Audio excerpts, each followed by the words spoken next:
Hey guys, welcome to Masquerade of Motherhood, or as I like to call it, the Mom Show. I'm your host, Courtney Doyle, and this is a place where I am giving you permission to not have it all together.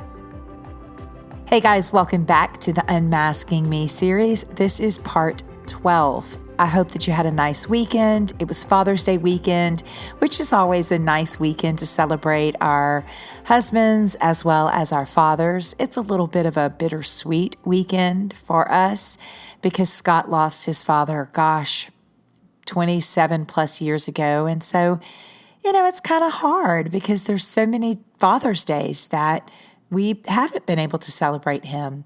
But I want to be mindful of that. And so we celebrate and we, balance the hard and the good at the same time. A few weeks ago, I shared an interview with Carol Kent, a mom whose son committed a horrible crime, ending the life of a man and resulting in a life imprisonment sentence for himself. Ultimately, it's a life sentence for those who love him as well, because for the rest of their lives, they're going to wrestle with the reality of his sin. It's his mom's steadfast faith that drew me to her several years ago. Her willingness to share her story and to glorify God no matter what. This is one of those true crime stories, but more importantly, it's a story of incomparable faith of a mom. Which leads me to the next mom I want to share with you in this Unmasking series.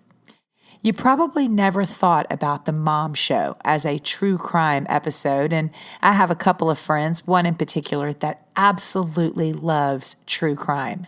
So, if you're listening, which I feel like you may be, this one's for you.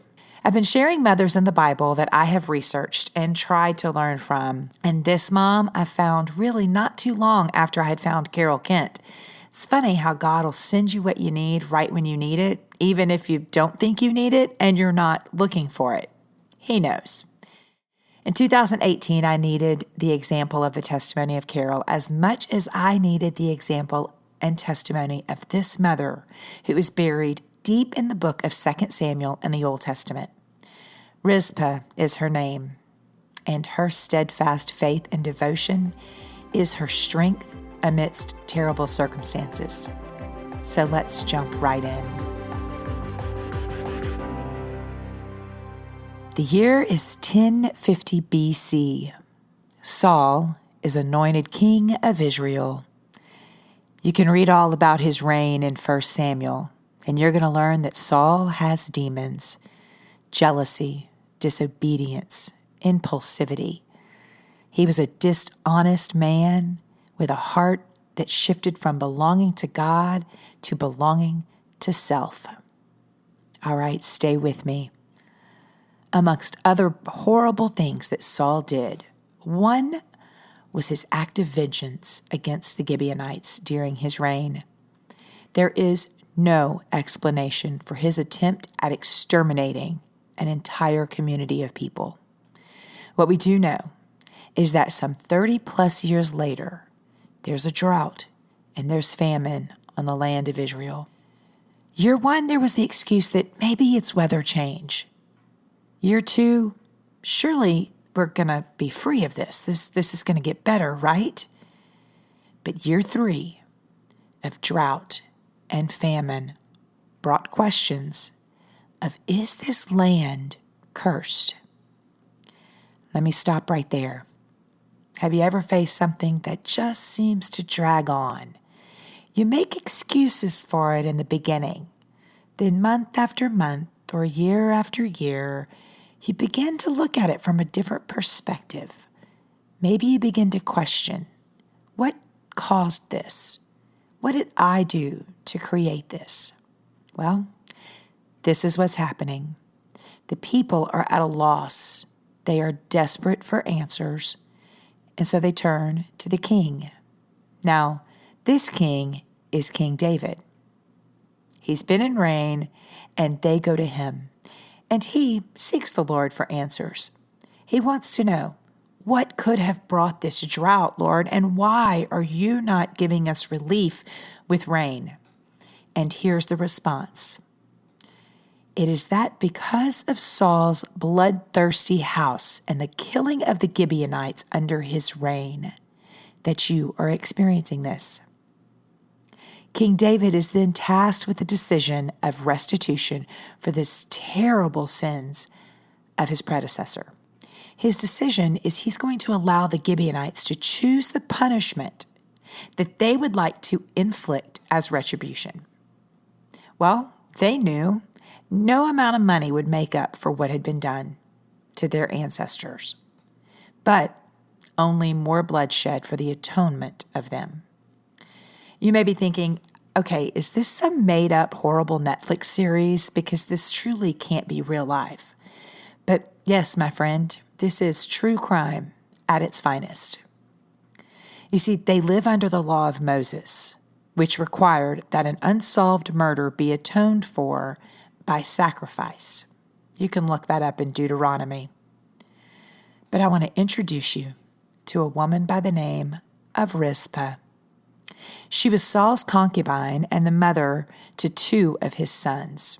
We also have another woman involved. Her name is Merab. She's Saul's daughter and the mother of 5 of his grandsons.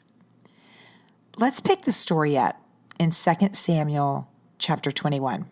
The king took the 2 sons of Rizpah, the daughter of Aiah, whom she bore to Saul. Their names were Armoni and Mephibosheth, and the 5 sons of Merab, the daughter of Saul, whom she bore to Adriel, the son of Barzillai, the Maholathite, and he gave them into the hands of the Gibeonites. They hanged them on the mountain before the Lord, and the 7 of them perished together. They were put to death in the first days of the harvest at the beginning of the barley harvest. Then Rizpah, the daughter of Aiah, took sackcloth, spread it out for herself on the rock, from the beginning of the harvest until the rain fell upon them from the heavens. And she did not allow the birds of the air to come upon them by day, or the beasts of the field by night. Okay, so that's a lot of big names. Break it down for me. Here's what we've got. We've got a king who has taken 2 sons that belonged to Rizpah. She was a concubine of King Saul. Now, King Saul has a daughter named Merab.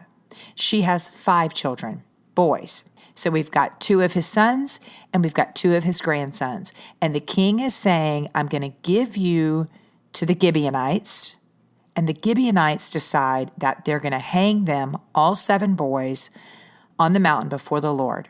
This is their restitution for the death of their ancestors years ago. I can't think of a more horrific act to witness.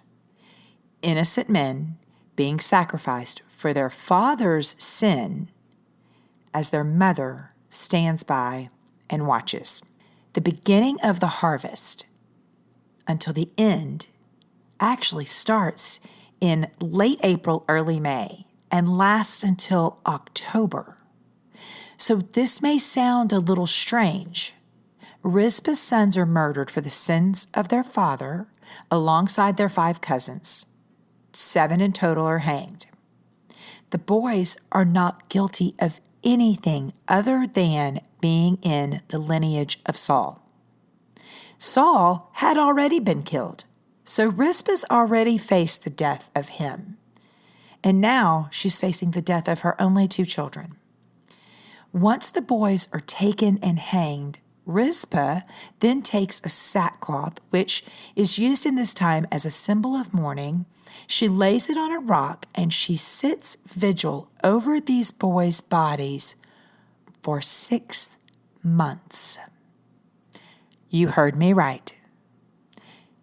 She takes a sackcloth, she lays it on a rock, and she sits vigil over their bodies for 6 months. Now, I don't think 6 months gives credit to a mother's mourning, but 6 months of sitting vigil over their bodies without a proper burial is another level. Her expression of love and commitment to her children shows us a mother that I can't even begin to fathom the strength that she had. She was a victim of the vengeance, and she was a bystander in all of this. But she was not going to be a bystander in their death. The law at this time demanded that anyone hanged by tree must be buried before sunset on the same day. But these murders, that is not how it was handled. Their bodies were left to decompose and exposed to vultures in the air and prey on the land. But Rizpah would not allow it.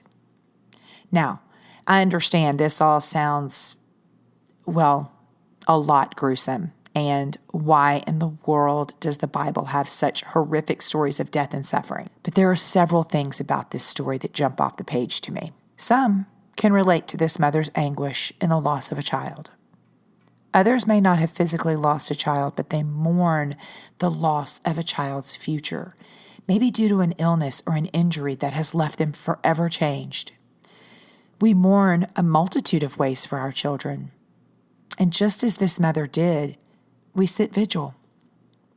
Have you ever done this? Have you ever sat vigil over your children? I've watched mothers of children with cancer sit vigil at that child's bedside as their bodies were ravaged with disease. As a matter of fact, when my sweet father-in-law passed away of cancer, his mother was in fact still alive, and she just sat right there with him every step of the way. Mothers sit vigil over premature babies who fight to take each breath in incubators. If you're like me, you've probably had moments where you sat vigil over your children's future, their safety, their protection, their heart, their mind, and most importantly, their soul.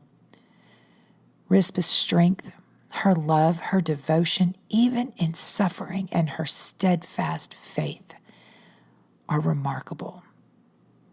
She didn't shy away in fear as she sat vigil over her boys. She rose up and she said, "You want to take them from me? Fine. I can't stop it, but I can give this to God." Now, did she really say that? I don't know. Here's what I can imagine. She's a woman of honor, and she's going to honor what the king has decided.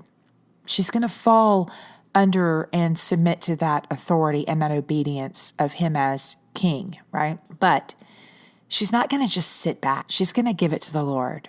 She honors the Lord by honoring who he created her to be, which is their mother. "I will mourn, but I will not fear. I will fight the prey of the sky and of the land, but I will not grow weary," is what I can imagine her mantra is as she lays there night after night. At the end of the harvest and the drought, God did in fact bring rain.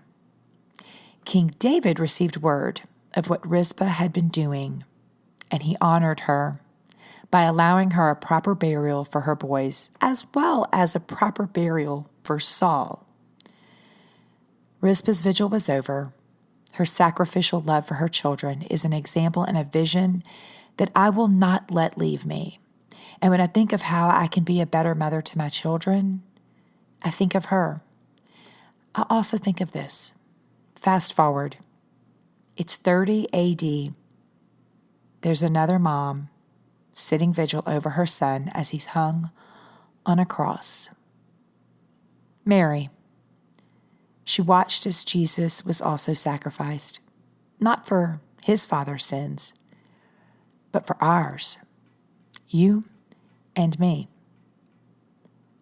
My heart aches at the thought of that, but it also gives me an example, and it gives me hope that I too should sit vigil over every aspect of my children's lives. What does that even mean? Here's the definition. Vigil is a period of keeping awake during the time usually spent asleep, especially to keep watch or pray. A stationary, peaceful demonstration in support of a particular cause. Life may not play out the way I desire it or I envision it, but my obedience, faithfulness, and commitment to sitting vigil over my children's lives and over what God's plan and purpose for them is, it will be acknowledged. Take a moment, dear warrior sister in Christ. Sit vigil over your children. Place them in the hands of the Lord and trust that He has them covered because He is the King of Kings and the Lord of Lords. He will honor the sacrifices we make as their mothers. Until next time. If you want to print, screenshot, or share this week's verse, head to the show notes where you're going to find a link to my website and a graphic for you to use. Thanks so much for listening to Masquerade of Motherhood with Courtney Doyle. We want to be sure this blesses you and other mothers. And in order to do this, first, you must subscribe. This way you won't ever miss an episode. Also, if you'll rate and review this podcast on iTunes or wherever you're listening, this will increase our reach to other mothers who need a little encouragement, a community, and a whole lot of Jesus.